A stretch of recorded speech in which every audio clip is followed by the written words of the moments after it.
Tienes palabras de vida eterna. ¿Dónde más iré, Dios? ¿Dónde más iré? Tienes palabras de vida eterna. Salmo 10.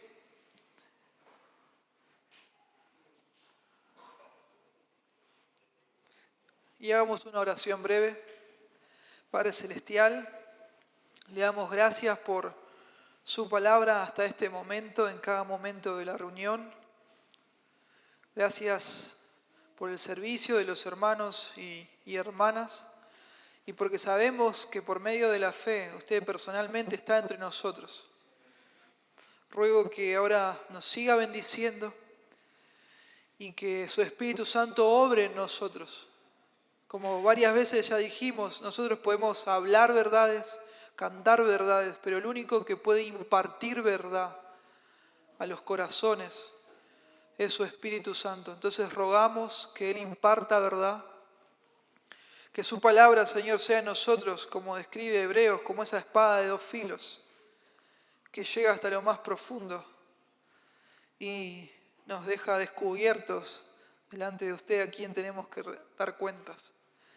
Ruego que nos bendiga. Ruego por mis hermanos que van a hacer un esfuerzo en comprender su palabra.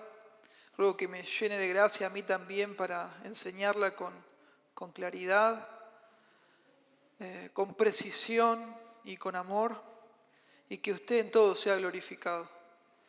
En el nombre de Cristo oramos, Padre. Amén.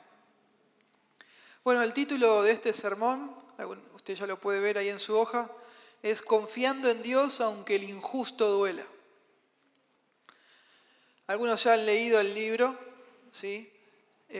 Si me preguntaran acerca del top, ¿no? Como dicen, el top 5 o el top 3 de los libros que más me afectaron para bien, sin dudas el libro del pastor Jerry Bridges, ¿sí? que en inglés es solo Confiando en Dios. Cuando lo tradujeron al español y lo trajeron para estos lugares, le pusieron, ¿no? Confiando en Dios aunque la vida duela. Seguro estaría entre los primeros. Este libro enfatiza en que los creyentes, todas las personas, claro, pero los creyentes también vivimos en un mundo caído, que está lleno de espinos y de cardos. Y nos explica cómo podemos vivir sin desmayar, confiando en Dios, que Él controla todas las cosas. Y hace mucho hincapié el libro, y esto es muy interesante de ver. Si usted no lo ha leído, le ruego por favor que lo lea, que lo compre, lo pida prestado, es muy lindo. El libro hace mucho hincapié en que en ningún momento a Dios se le salen las cosas de control, y por eso pasamos cosas malas. El libro dice que no. Dice que no pasan cosas que Dios no quiere que pasen. Entonces, bueno, le dejé ahí, ¿no? Picando la cabeza. Luego vaya y consiga el libro. Y uno de los mejores capítulos para mí de este libro es que trata acerca de cómo confiar en Dios mientras soportamos a personas injustas que nos oprimen. Muy lindo. ¿Cómo hacer para confiar en Dios y seguir siendo fieles, ¿no? Porque de esto se trata. Seguramente nos hemos preguntado, ¿no? ¿Y dónde está Dios ahora? En algún momento de nuestras vidas esa pregunta vino. Y si todavía no se la ha hecho, ya va a llegar. No se trata de ser pájaro de mal agüero, como se dice, ¿no? No es por ahí. Pero si no está sufriendo ahora, algún día va a sufrir. Va a sufrir la opresión de alguien injusto, así lo dice la Biblia. Ya sea un jefe, un compañero abusivo, alguien que lo haya estafado, un delincuente, un político, un gobernante, algún familiar, algún vecino, algún conocido o hasta desconocido. Va a sufrir la opresión. O quizás hoy usted no esté pasando, pero conoce a alguien cercano que está siendo oprimido. Y todos vamos a pasar por esos momentos y de alguna u otra manera vamos a sentir a Dios como lejos, distante. Dios no me escucha. Él está, no sé, inactivo. Y probablemente en esos momentos seamos tentados a dudar del amor de Dios, de la bondad de Dios, de su fidelidad. Bueno, justamente para eso está este Salmo 10. Y es muy lindo. Nos viene a recordar de alguna manera que es algo que todos los creyentes pasamos. Todos. De alguna u otra manera. Esta tensión, ¿no?, que existe entre lo que Dios está haciendo en su soberanía y nuestro sufrimiento en manos de personas que son injustas. Todos pasamos, sin excepción. No estamos solos de alguna manera. Yo no soy el único. No sé si se corta, ¿no? ¿Puede ser? ¿No? Ah, bueno, es cosa mía nomás. Yo no soy el único, y es de aliento, ¿no? Yo no soy el único que lucha con la duda. No estoy solo, con dudas acerca del carácter de Dios. Y usted por así es pastor, usted también. Vos también. Y sí, todos los creyentes. Absolutamente todos, pero el Salmo es bien claro. Dios está. Aunque a nosotros por momentos nos parezca que no, Él está. Dios sí está. Dios sí nos escucha. Dios sí ve. Él está viendo lo que nos hacen. Dios toma en cuenta. Y Él es un rey justo para siempre. Para siempre. Y al final va a dar justicia al oprimido. Porque eso es Él y es lo que hace. Amén. Es lo que enfatiza el Salmo. Los creyentes hoy por hoy, estamos en un periodo de tiempo en lo que en teología se conoce como el ya, pero todavía no. Ya el pastor Sergio nos explicó al respecto. Entre otras cosas, por ejemplo, ya somos salvos. Ya somos hijos de Dios. Ya tenemos el perdón de todos nuestros pecados y la vida eterna. Pero todavía seguimos viviendo en este mundo caído, sufriendo muchas cosas, de muchos lados, y entre ellas la opresión de personas injustas, que no temen a Dios. Y de esto habla el Salmo. Y ahí estamos esperando a Dios, que nos vuelva a buscar y venga a hacer justicia, que Él venga a gobernar como se debe gobernar. Ahí estamos esperando. Vivimos en un mundo donde pasan cosas malas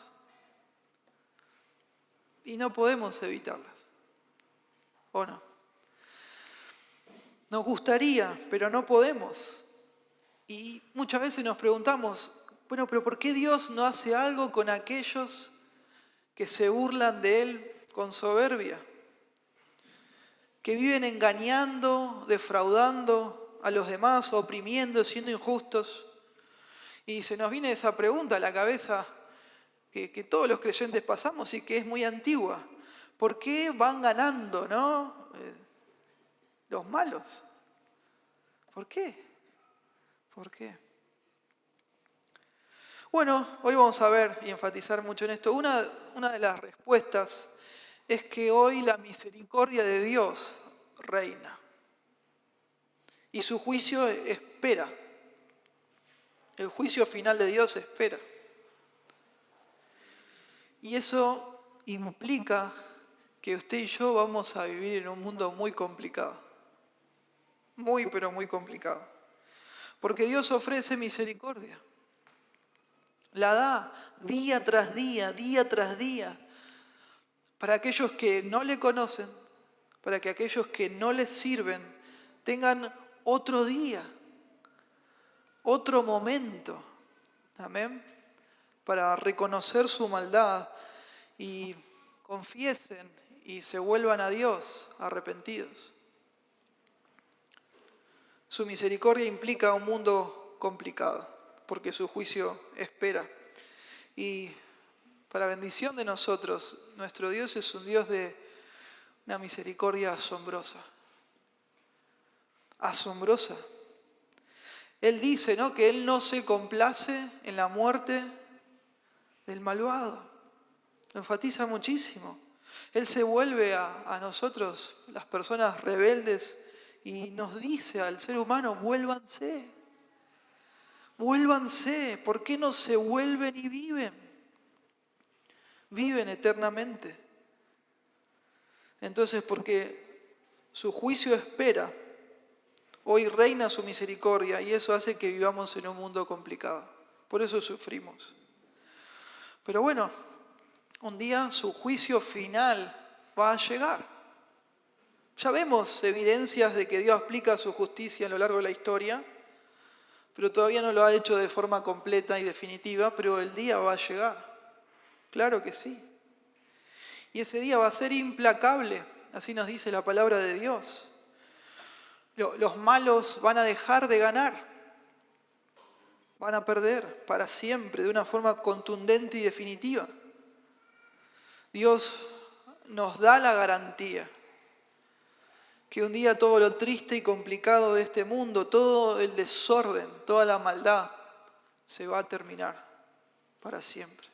Dios nos da su garantía. Y Él nos va a meter en otro mundo donde la misericordia junto con la paz y la justicia van a reinar para siempre. Y eso nunca se va a terminar. Es muy dulce de pensar, de meditar. De alguna manera ya hemos escuchado, ¿no? Ya sabemos el final de la película, que es dulce, es increíble. Y va a ser una felicidad eterna que va a ir creciendo cada vez más y nunca nos vamos a acostumbrar. Va a ser algo impresionante. Pero bueno, todavía estamos acá, ¿no? Todavía estamos acá. ¿Cómo hacemos entonces para vivir en este mundo? Donde pasan cosas malas todo el tiempo, donde sufrimos la opresión de personas injustas, donde los malos van ganando. ¿Cómo hacemos para vivir y ser fieles a Dios? Bueno, principalmente confiando en Dios. Confiando en Dios. Confiamos en su palabra, creemos en Él. Confiamos en que Dios es quien dice ser. Cómo es y cómo es Él. Y no solo eso, sino que las cosas son como Él dice que son. Y eso nos enseñó, vimos la semana anterior. Y por otro lado, no le damos lugar a los sentimientos de desesperación. ¿Van a venir? Claro que sí, obvio. Pero los rechazamos. Los combatimos con las promesas de Dios. Con lo que la Biblia nos dice acerca de cómo es nuestro Señor y cómo actúa y lo que va a hacer. Y el punto, y acá está el énfasis, es hacerlo mucho más cuando personas injustas nos oprimen y Dios nos parece distante o lejano. Mucho más lo tenemos que hacer. Técnicamente este salmo es un lamento, ya hemos visto otros lamentos hasta este punto. Es así porque por cómo empieza, ¿sí?, con este clamor a Dios y por cómo se va desarrollando. No tenemos datos del contexto, en qué contexto el salmista escribió este salmo. Probablemente fue escrito por David, pero no sabemos bien. Algunos piensan que fue él porque sigue un patrón de escritura desde el Salmo 9, y en el Salmo 9 sí tenemos la letra chiquita, la superscripción que nos dice que lo escribió él. Y como este Salmo 10 continúa esa forma de escritura, algunos piensan que probablemente haya sido él, pero no lo sabemos con exactitud. Pero esto lo hace precioso, para que cualquier hijo de Dios que está sufriendo opresión en manos de otro, venga, lo lea y sin mucho esfuerzo lo aplique a su propia vida de forma directa. ¿Sí? Por todo lo mencionado, bueno, el tema del Salmo y del sermón es: aunque el injusto oprima sin piedad, los creyentes podemos acudir al Dios de justicia. Amén. Y vamos a ver 3 razones por qué esto es así. Bueno, el Salmo nos ofrece 3 razones que vamos a ir viendo a continuación. La primera de estas razones: aunque sea tan injusto, ¿sí?, esta persona, que por momentos Dios parezca estar ausente, Él siempre nos oye.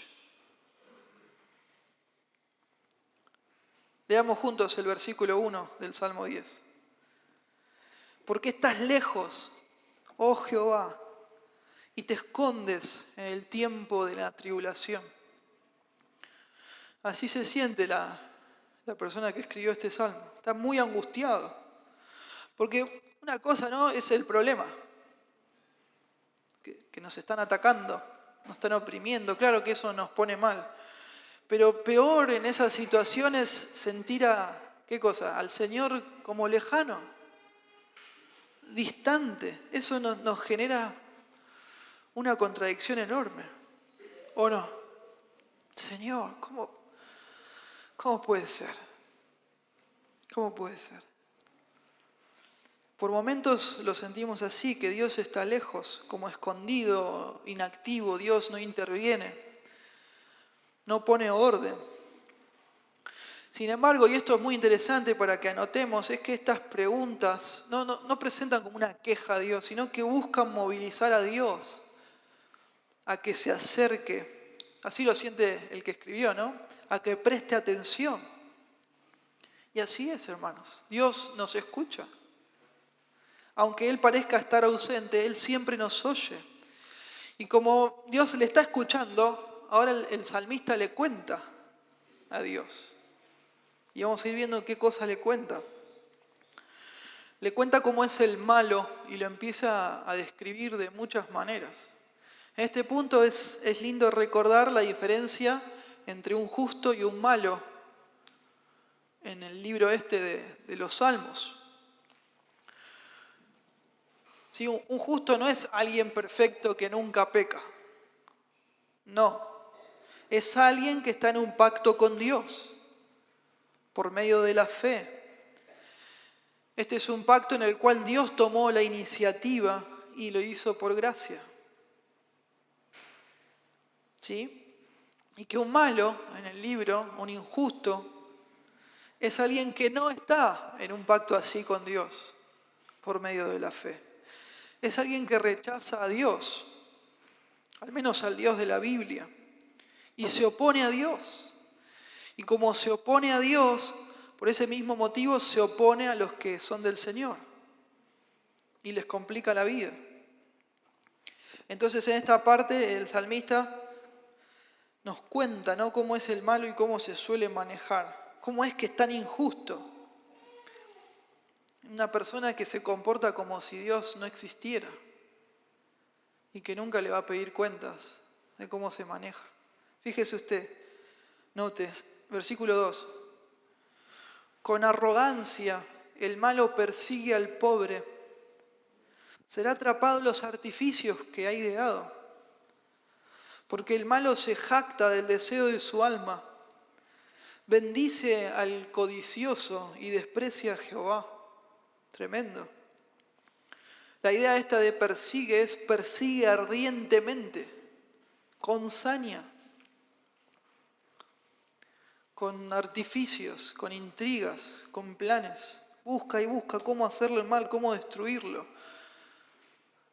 ¿No? Como a veces decimos, le tiene idea, la tiene con él. Bueno, es la idea y lo hace con arrogancia. Aquí cuando habla del pobre, no habla de una persona en una situación económica, sino que es un término para referirse al justo, ¿sí? Que es vulnerable, es débil ante el malo y su maldad, todos sus planes. En el Salmo vamos a ver que hay 2 ideas que se repiten mucho. Una de esas ideas es que el malo siente, de alguna manera piensa que Dios no ve,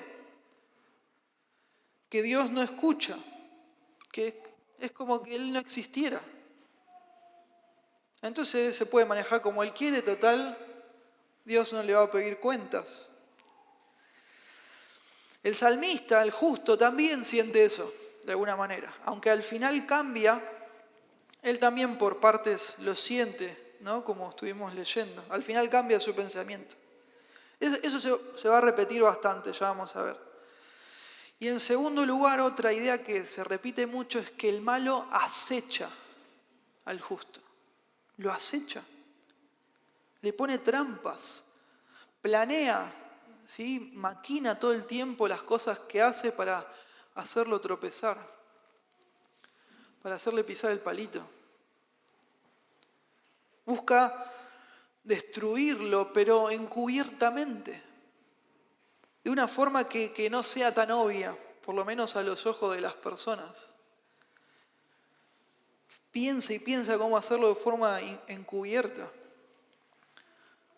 Esto vamos a ver que se repite bastante. Otra de las cosas que el Salmo describe al malo es que es alguien que se jacta de conseguir cada cosa que desea. Si él se lo propone, lo consigue. No hay nada que se pueda interponer en su camino. Es alguien arrogante, orgulloso. Y los que somos del Señor, en este mundo caído, tropezamos en sus intrigas, en sus planes. Y mientras tropezamos, mientras nos hacen caer, ellos con eso están despreciando a Dios. Porque nosotros somos del Señor y ellos rechazan a Dios. Al Dios verdadero, obvio, ¿no? Porque quizás hasta alguno de ellos vaya a la iglesia con la Biblia bajo el brazo. Pero en la práctica viven como si Dios no existiera, como si nunca fueran a rendir cuentas. Ellos no se dan cuenta que con su arrogancia, con las cosas que nos hacen, están despreciando a Dios. Ellos dicen que mientras desprecian a Dios, bendicen al ladrón y al codicioso. Estas son personas que toman provecho de algo que no les corresponde. Bueno, ellos les bendicen. Y claro, cuando el malo bendice al criminal, al malo, está insultando a Dios, porque Dios condena todo eso. El Señor condena todo eso, pero a ellos no les importa. Su arrogancia no les deja ver, dice el Salmo. Fíjese usted el versículo 4, sigue con la descripción. Es muy dura la descripción. Dice, el malo, por la altivez de su rostro, otra vez arrogancia, no busca a Dios. No hay Dios en ninguno de sus pensamientos. Sus caminos son torcidos en todo tiempo. Tus juicios, o sea, el salmista le dice a Dios, los tiene muy lejos de su vista. A todos sus adversarios desprecia. Es alguien que no considera al Señor. No le importa, no lo busca. No es alguien que, bueno, se equivocó. No, esto es algo permanente. No considera a Dios. No tiene temor de Dios. Es alguien orgulloso, insolente. Es ajeno a una vida piadosa. Una vida piadosa es esa vida que ve su miseria, ¿no? Y que busca y busca a Dios por misericordia. Bueno, no, él no, nada que ver. No es alguien que dependa de Dios. Todo lo contrario. Él puede, ¿no? Si él se lo propone, puede. Ese es su pensamiento. Él no piensa en Dios. No está en sus preocupaciones lo que le agrada al Señor. Tiene a Dios muy lejos en sus caminos y en sus decisiones también. En cómo vive habitualmente. Y al mismo tiempo desprecia a toda persona que, como dije antes, se pone en su camino, a Dios incluido, claro. Fíjese usted el versículo 6. El malo, ¿no? Sigo hablando del malo. Dice en su corazón, no seré movido jamás. Nunca me alcanzará el infortunio. Esta es una idea que ya dijimos, se va a repetir bastante. La idea de salirse siempre con la suya, de que Dios no ve, de que Dios no le va a pedir cuentas y todo va a salir como Él quiere. También es alguien que peca con su boca, en cómo la usa, con lo que dice. Fíjese usted, versículo 7.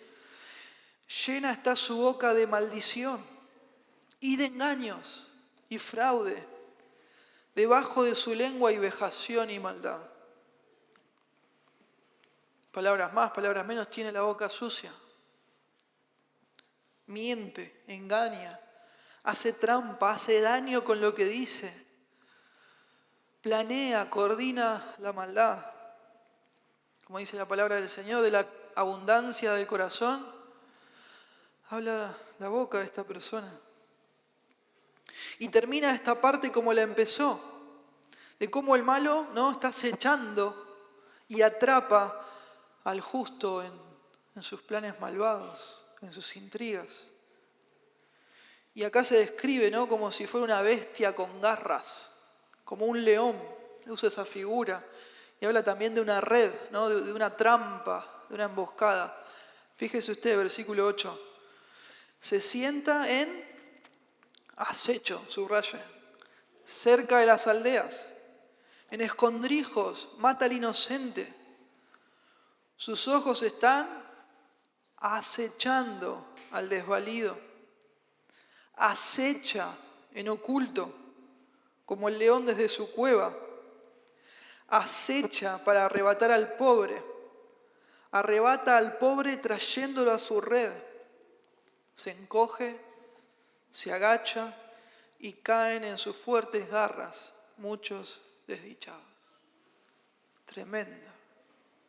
Tremenda descripción. Esto es lo que hizo, por ejemplo, Acab. No sé si usted recuerda, este rey de Israel, ya con Israel el reino dividido, por un lado Israel y Judá. Acab fue un rey malvado de Israel, junto con Jezabel, su esposa, que también es tremenda, muy malvada como él, con Nabot y la viña de Nabot. Fíjese usted, mire lo que le hicieron a este pobre creyente. Primera de Reyes 21. Versículo 1 nos cuenta, ¿no?, que acá ve que Nabot tenía una viña que estaba cerca del palacio y que le gustó. Entonces, este es el versículo 2. Dice, y Acab habló a Nabot diciendo, dame tu viña para un huerto de legumbres, porque cercana está a mi casa, y yo te daré por ella otra viña mejor que esta, o si mejor te pareciere, te pagaré su valor en dinero. Y Nabot respondió a Acab, guárdeme Jehová de que yo te dé a ti la heredad de mis padres. Esto es porque era en contra de la ley de Dios. Ellos tenían prohibido por la ley del Señor vender de forma permanente, ¿sí?, la herencia que habían recibido de sus padres. Estaba prohibido. Entonces, por temor al Señor, Nabot le dijo que no a Acab. Fíjese usted, versículo 4. Y vino Acab a su casa triste y enojado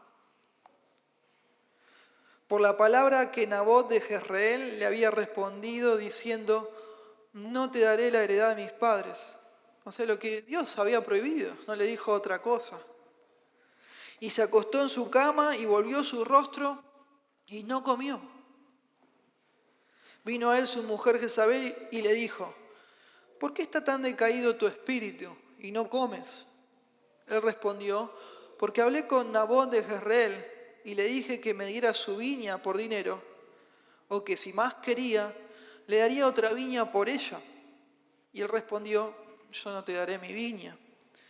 Y su mujer Jezabel le dijo, ¿eres tú ahora rey de Israel? Levántate y come y alégrate.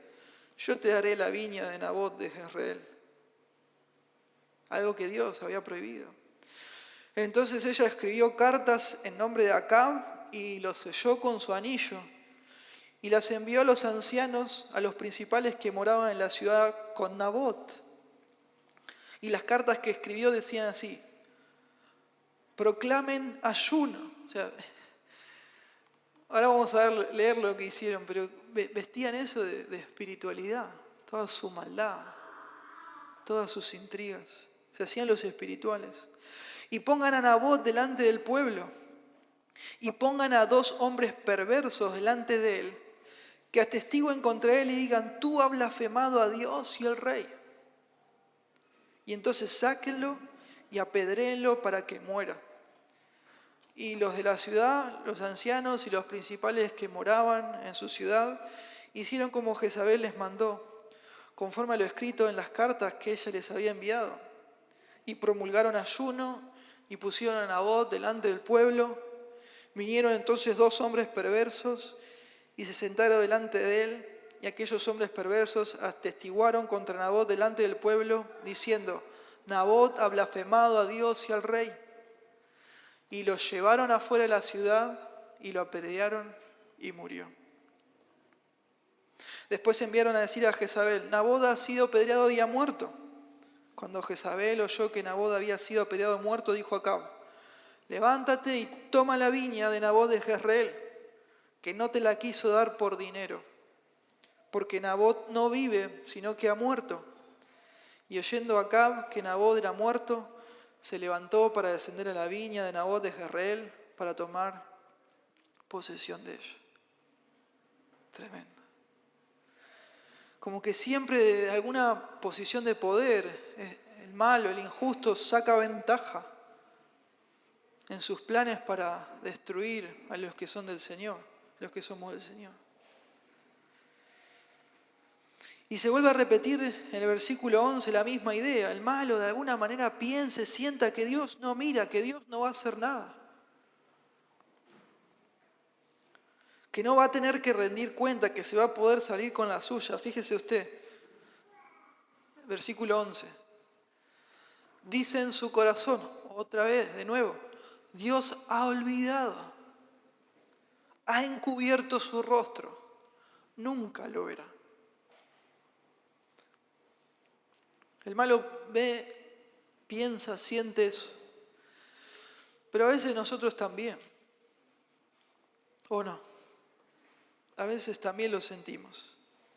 Sentir que Dios está ausente. Pero lo que nos tenemos que predicar y recordar a nosotros mismos, que la realidad es que no es así. Dios sí está con nosotros. Sí nos escucha. Aún en esos momentos donde la opresión del injusto sea ya sin piedad. La clave de poder ser fiel a Dios está en alguna manera de recordarnos a nosotros mismos, de predicarnos lo que es verdad. De que Dios sí está, de que Dios sí nos escucha y que Dios sí ve todo. Recordarnos a nosotros mismos y ayudarnos entre nosotros los hermanos a recordar eso. ¿Sí? Yo sé que estás mal, que sentís al Señor ausente, pero no te olvides que el Señor sí escucha, sí ve. Por eso es tan importante que pasemos tiempo juntos en discipulado, para recordarnos acerca de la verdad de Dios, del carácter de Dios, del que el Señor está, que Él nos ama, que Él nos escucha, que Él se compadece de nosotros.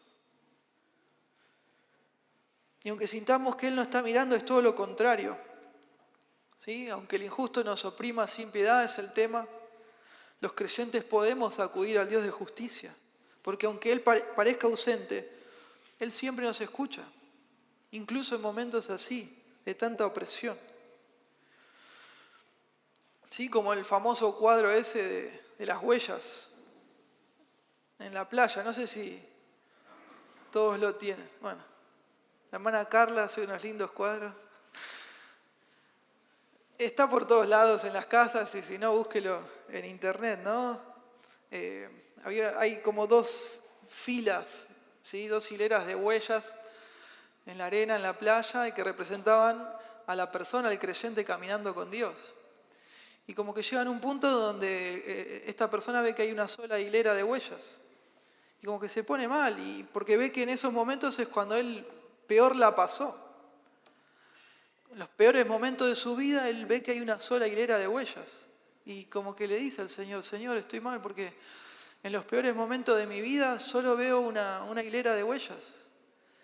Me dejaste solo. ¿Y qué le dice el Señor? No, hijo, en esos momentos terribles, cuando estabas tan mal, cuando vos ves una sola hilera es que yo te estaba cargando a vos en mis brazos. Amén. Así es el Señor. Aunque todo a nuestro alrededor nos diga que estamos solos, nos tenemos que predicar que no, porque no es cierto. Dios está y Dios ve todo, y Él va a hacer justicia, al contrario de lo que esta gente piensa. Fíjese usted, Gálatas 6:7, no se engañen, Dios no puede ser burlado, pues todo lo que el hombre sembrare, esto también segará, porque el que siembra para su carne, de la carne segará corrupción, mas el que siembra para el Espíritu, del Espíritu segará vida eterna. No nos cansemos, pues, de hacer bien, porque a su tiempo segaremos si no desmayamos. Promesa condicional. Así que, según tengamos oportunidad, hagamos bien a todos y mayormente a los de la familia de la fe. En segundo lugar, además de que Dios siempre nos oye, aunque por momentos nos parezca ausente, en segundo lugar, aunque la injusticia, ¿sí?, del malo parezca impune, en realidad Dios ve todo y hará justicia. En esta parte, entre los versículos 12 y 15, se hace lo que se llama la petición del Salmo. Acá el salmista le pide a Dios. Se le pide a Dios. ¿Y qué se le pide? Que venga y lo ayude. Y se conecta con esta misma idea que se viene repitiendo de si Dios está mirando o no está mirando. Fíjese usted, versículo 12. Levántate, oh Jehová, alza tu mano, no te olvides de los pobres. Y es una petición muy audaz, podemos decir, de pasar a sentir a Dios lejano, ausente, ahora clama a Dios para que se levante, para que venga, para que actúe, para que lo ayude con su mano. Amén. Su mano de poder. Porque Él es un pobre, un justo, ¿no?, sufriendo la opresión del malo. Y la razón para este pedido es el honor de Dios. Se vuelve a repetir la misma idea. Fíjese usted, versículo 13. ¿Por qué desprecia el malo a Dios? En su corazón, otra vez de nuevo, ha dicho, tú no lo inquirirás. Él dice, Dios no me ve, no me va a pedir cuentas. Y es todo lo contrario. El que no tiene al Señor en su corazón piensa así, que Dios no mira. Y eso es un desprecio hacia Dios. Un desprecio muy profundo, porque eso no honra a Dios, porque Dios es un juez justo. Amén. Pensar lo contrario lo desprecia.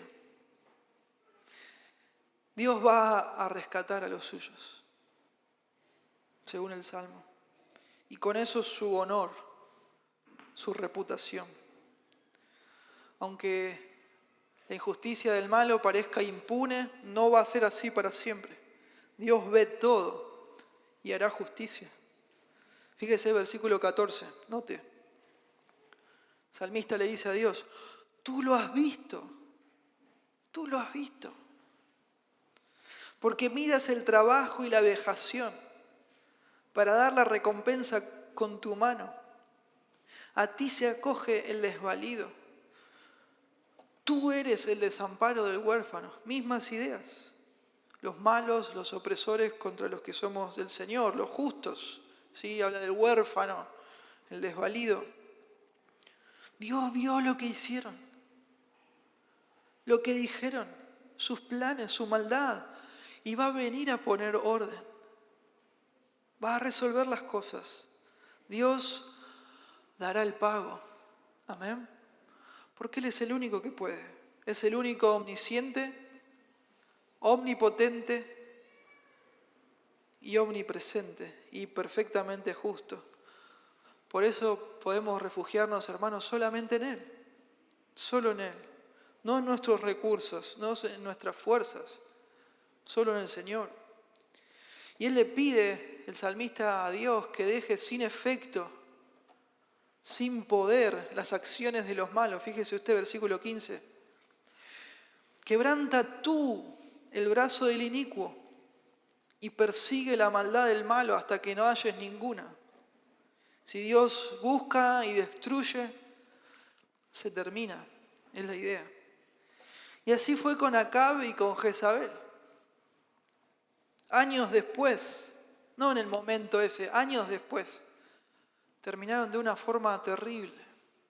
Fíjese usted, Primera de Reyes 22:30. El contexto es que hay un profeta de Dios, está el rey de Judá, el rey de Israel, y le dice, el rey de Israel, de esta batalla no pasa. Pero siempre me profetizás mal, no sé si se acuerdan. Entonces, ¿qué hace el rey de Israel? Siempre queriéndose salir con la suya, le dice al rey de Judá, bueno, yo no me voy a poner las ropas de rey, voy a ir disfrazado. Pero vos sí, le dice el rey de Judá, anda con las ropas de rey. Fíjese usted, versículo 30. Y el rey de Israel dijo a Josafat, que era el rey de Judá, yo me disfrazaré y entraré en la batalla y tú ponte tus vestidos. Siempre con la de él se quería salir. Y el rey de Israel se disfrazó y entró en la batalla. Fíjense acá, pues esto es precioso para subrayar. Y un hombre, un enemigo, disparó su arco, ¿cómo? A la aventura, o sea, ni siquiera apuntó, tiró como en Navidad, ¿no? Cuando tiramos una cañita a cualquier lado. E hirió al rey de Israel por las coyunturas de la armadura. Es Dios, sin dudas. Por lo que dijo él a su cochero, da la vuelta y sácame del campo, pues estoy herido. Pero bueno, la batalla había recido aquel día y el rey estuvo en su carro delante de los sirios y note esto, y a la tarde murió y la sangre de la herida corría por el fondo de su carro. Murió pues el rey y fue traído a Samaria y sepultaron al rey en Samaria. Y lavaron el carro en el estanque de Samaria. Y los perros lamieron su sangre, y también las rameras se lavaban allí, conforme a la palabra que Jehová había hablado. ¿Cuál era la palabra que Jehová había hablado? Fíjese, acompáñame al capítulo 21.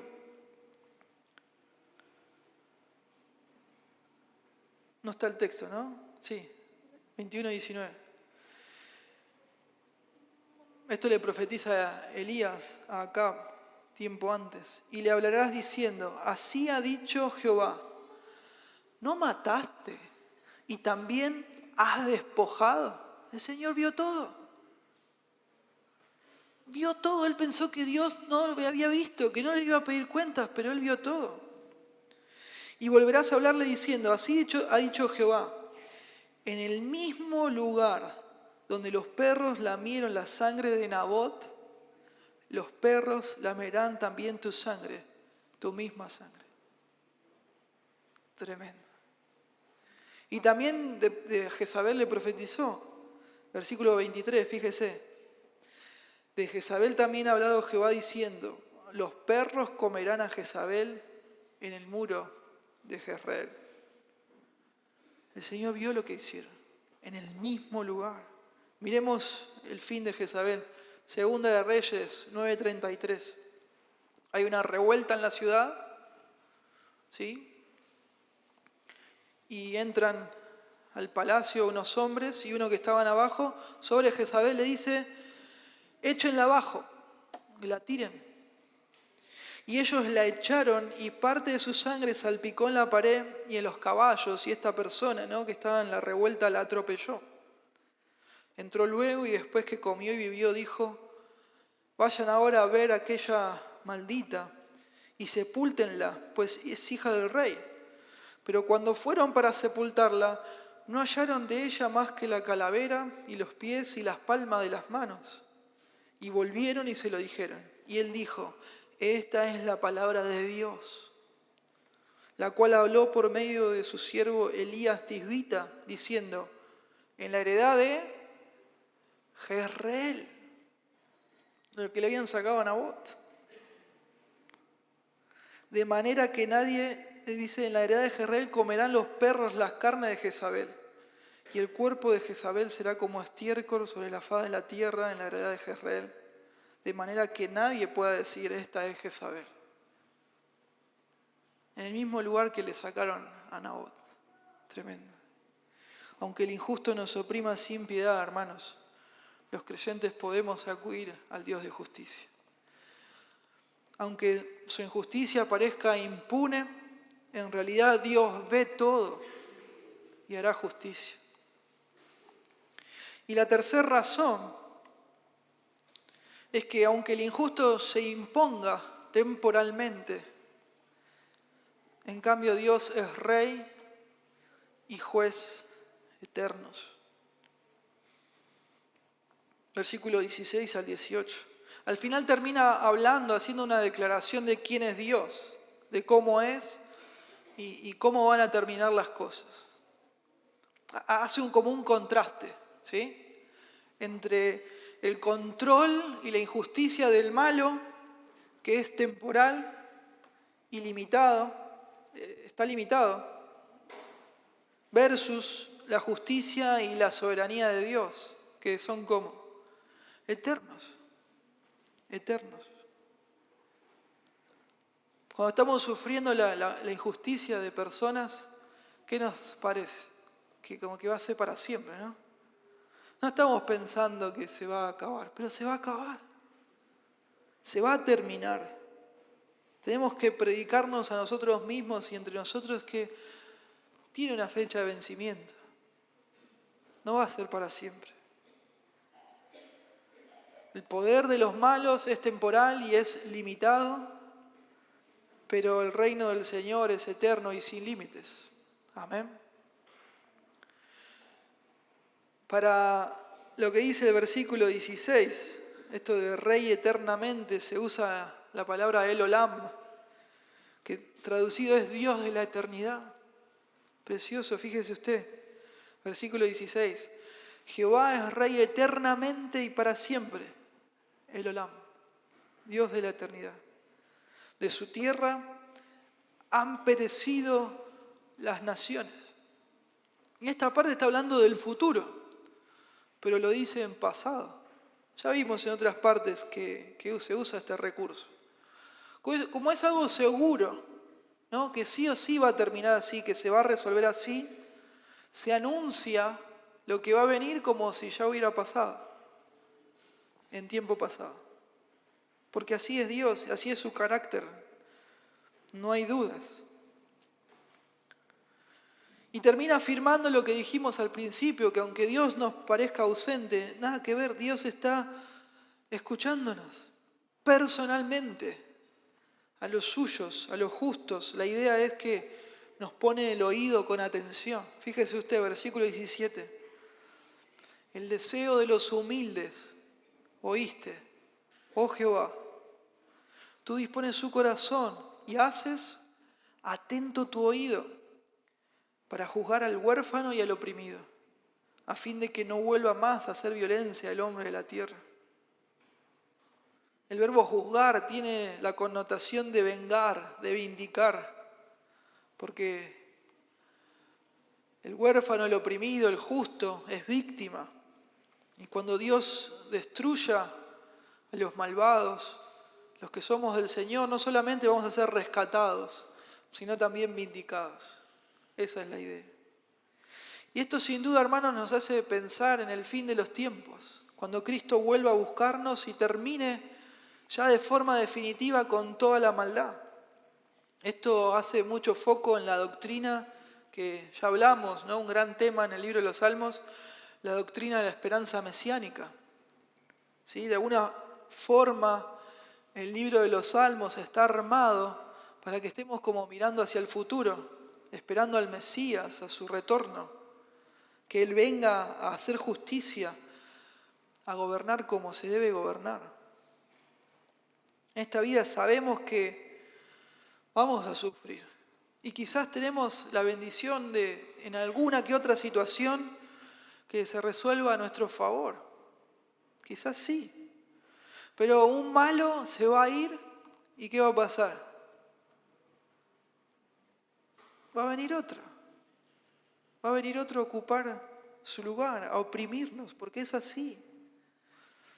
El salmista sabía que otro iba a aparecer. Si uno desaparecía, iba a venir otro a ocupar esa silla. Y como Él estaba preparado, nosotros también tenemos que estar preparados. Pero esto tiene fecha de vencimiento. Un día se va a terminar. Y lo mismo es con Dios. Año tras año, siglo tras siglo, muchos vienen a ocupar esa silla en contra de Dios, desafiándolo. Obvio, no pueden oprimir a Dios. Claro que no, Dios es invencible, pero sí pueden desafiarlo. Una vez y para siempre solamente oprimieron a Cristo, pero ya eso se terminó.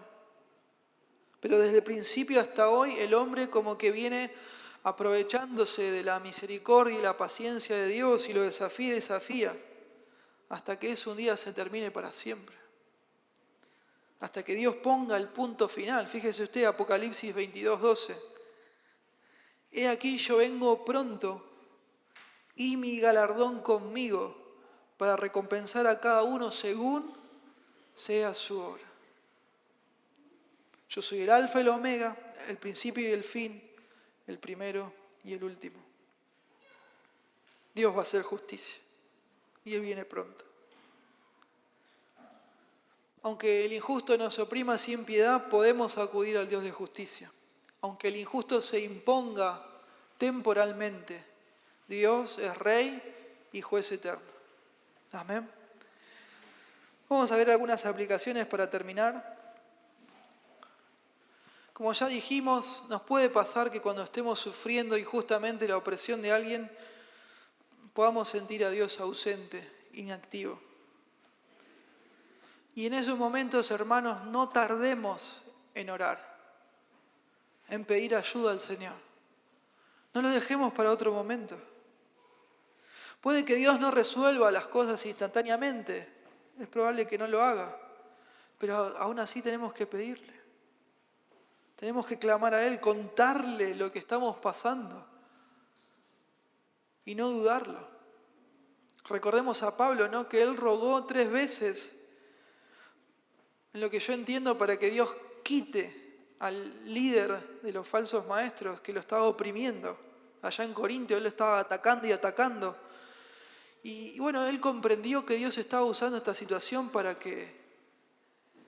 perfeccionar el poder de Dios en él. Fíjese usted, 2 Corintios 12:7.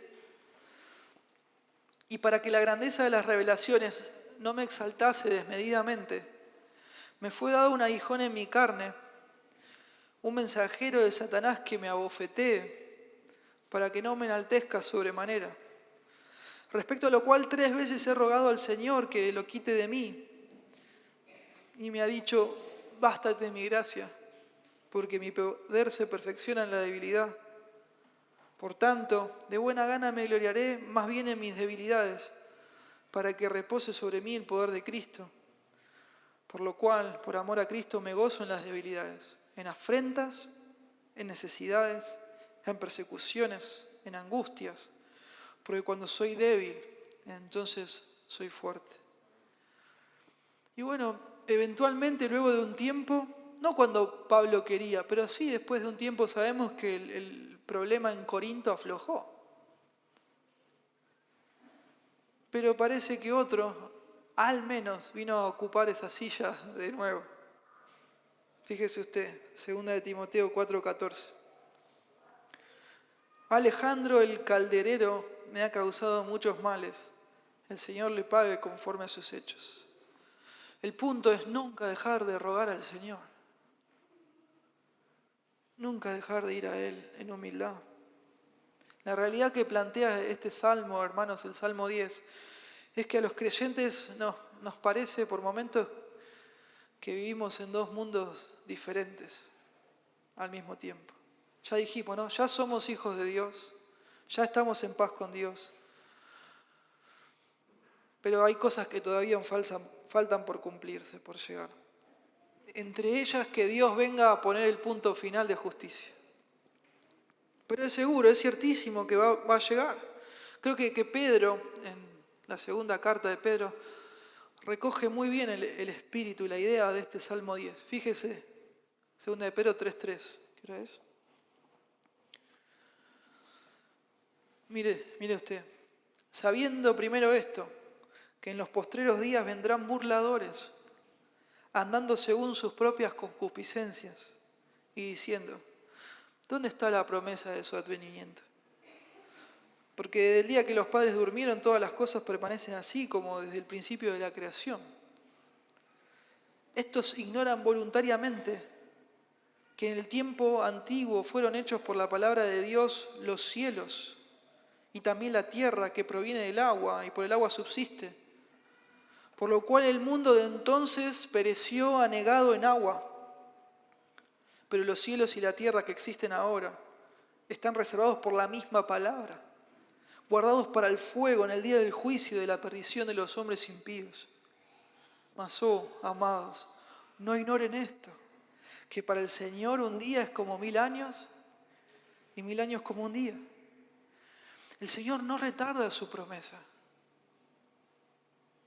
según algunos la tienen por tardanza, sino que es paciente para con nosotros, no queriendo que ninguno perezca, sino que todos procedan al arrepentimiento.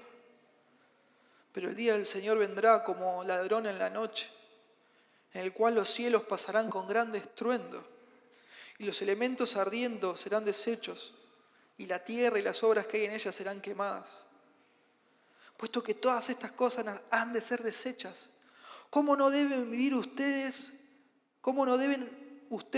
andar en santa y piadosa manera de vivir, esperando y apresurándose para la venida del día de Dios, en el cual los cielos encendiéndose serán deshechos y los elementos siendo quemados se fundirán? Pero nosotros esperamos, según sus promesas, cielos nuevos y tierra nueva, en los cuales mora la justicia. Por lo cual, oh amados, estando en espera de estas cosas, procuren con diligencia ser hallados por Él, sin mancha e irreprensibles, en paz. Precioso. En otras palabras, lo que está diciendo Pedro es que la prueba de que el juicio final viene y es real, es que Dios ya juzgó al mundo una vez, con el diluvio universal. ¿Se acuerdan en los días de Noé? La justicia de Dios puede tardarse o demorarse para nuestra perspectiva, pero no se cancela. No se cancela. El Señor Jesús, hermanos, experimentó esto en carne propia. Amén. Mientras a nosotros nos parece que Dios nos deja solos en momentos así, cuando no es así, el Padre sí dejó solo a Cristo por nuestros pecados, solo, por nuestra maldad, totalmente solo. Fíjese usted Mateo 27:35. Cuando lo hubieron crucificado, repartieron entre sí sus vestidos, echando suertes, para que se cumpliese lo dicho por el profeta. Partieron entre sí mis vestidos, y sobre mi ropa echaron suertes. Y sentados le guardaban allí, y pusieron sobre su cabeza su causa escrita: este es Jesús, el Rey de los judíos. Entonces crucificaron con él a 2 ladrones, uno a la derecha y otro a la izquierda. Y los que pasaban le injuriaban, meneando la cabeza y diciendo: tú que derribas el templo y en 3 días lo reedificas, sálvate a ti mismo. Si eres hijo de Dios, desciende de la cruz. De esta manera también los principales sacerdotes, escarneciéndole con los escribas y los fariseos y los ancianos, decían: a otros salvó, a sí mismo no se puede salvar. Si es el Rey de Israel, descienda ahora de la cruz y creeremos en Él. Confío en Dios. Líbrele ahora si le quiere, porque ha dicho, soy hijo de Dios. Lo mismo le injuriaban también los ladrones que estaban crucificados con Él. Y desde la hora sexta hubo tinieblas sobre toda la tierra hasta la hora novena. Cerca de la hora novena Jesús clamó a gran voz diciendo, Elí, Elí, lama sabactani, esto es, Dios mío, ¿por qué me has desamparado? Solo. Él sí estuvo solo, en manos de arrogantes, soberbios, insolentes, sin misericordia, mal hablados, mentirosos. Injustos lo condenaron a Él, el único justo, el santo. Y parecían impunes, parecía que se habían impuesto, pero no fue así para siempre, amén. Cristo resucitó, triunfante sobre el pecado y sobre la muerte. Hebreos 10:12. Pero Cristo, habiendo ofrecido una vez para siempre un solo sacrificio por los pecados, se ha sentado a la diestra de Dios. De ahí en adelante esperando hasta que sus enemigos sean puestos por estrado de sus pies. Y nosotros éramos como ellos,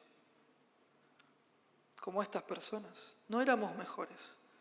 Cristo fue crucificado por nuestros pecados, por nuestra maldad. Si hubiéramos estado en ese momento, usted y yo nos habríamos complotado para matar a Cristo y sacárnoslo de encima, porque somos pecadores. Pero ahora Dios, hermanos, en su gracia, en su misericordia, hizo la paz con nosotros por medio del sacrificio del Hijo. Demos gloria al Señor y muchas gracias de todo nuestro corazón. En medio de la opresión, cuando nos sintamos solos, cuando sintamos a Dios ausente, recordemos que Dios abandonó a Cristo para nunca dejarnos solos a nosotros. Recordemos eso. Tenemos que predicarnos esto. A nosotros mismos y entre nosotros. Ayudarnos a recordar. Este mundo, hermanos, por la misericordia de Dios, no por nuestros méritos, va a ser todo el infierno que vamos a tener que soportar. Por los méritos de Cristo. Y un día Jesús va a venir a gobernar como se debe gobernar para siempre, a hacer justicia. Como vimos hace poco con el pastor Sergio, versículo 35 de Hebreos 10. No pierdan pues su confianza, que tiene grande galardón. Porque les es necesaria la paciencia, para que habiendo hecho la voluntad de Dios, obtengan la promesa. Porque aún un poquito, y el que ha de venir vendrá y no tardará. Mas el justo vivirá por fe, y si retrocediere, no agradará a mi alma. Pero nosotros no somos de los que retrocedemos para perdición, sino de los que tienen fe para preservación del alma. Amén. Pero bueno, tristemente, mi amigo que está sin Cristo, este mundo triste, injusto que vemos, va a ser todo el cielo, entre comillas, que usted va a disfrutar, comparado a lo que usted va a sufrir en el infierno. Si no abandona su pecado, su orgullo, su incredulidad, y se vuelve a Dios arrepentido, sometiéndose al señorío de Cristo, confiando en Él, dejando atrás ya sus propios caminos. No hay posiciones intermedias. Están los justos, ¿sí?, que no son mejores, pero bueno, ellos estamos en un pacto con Dios por medio de la fe, de la confianza en Él, y están los malos, los que no están en un pacto con Dios. Por favor, venga hoy a Cristo. No lo deje para otro día. Recordemos, hermanos, aunque el injusto nos oprima sin piedad, los creyentes podemos acudir al Dios de justicia. Amén. Aunque Dios nos parezca estar ausente, Él siempre nos oye, siempre nos escucha. Aunque la injusticia del malo parezca impune, en realidad Dios ve todo y va a hacer justicia. Aunque el malo se imponga temporalmente, es temporal, es limitado. Dios es juez eterno y rey eterno. Amén. Recordemos, la misericordia de Dios que reina hoy implica un mundo complicado, porque su juicio espera. Pero un día el juicio va a llegar. Y luego que Dios termine de hacer justicia, la va a establecer de forma definitiva. Y ahora sí, hermanos, en ese nuevo mundo que Dios va a hacer misericordia y justicia juntas para siempre. Para siempre, y vamos a ser felices. Fíjese usted, Salmo 85, versículo 7, y con esto terminamos.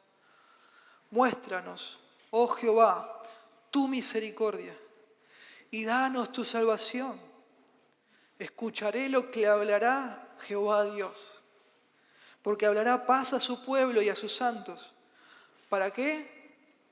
Para que no se vuelvan a la locura. Ciertamente está cercana tu salvación a los que le temen, para que habite la gloria en nuestra tierra. La misericordia y la verdad se encontraron, la justicia y la paz se besaron. La verdad brotará de la tierra y la justicia mirará desde los cielos. Amén.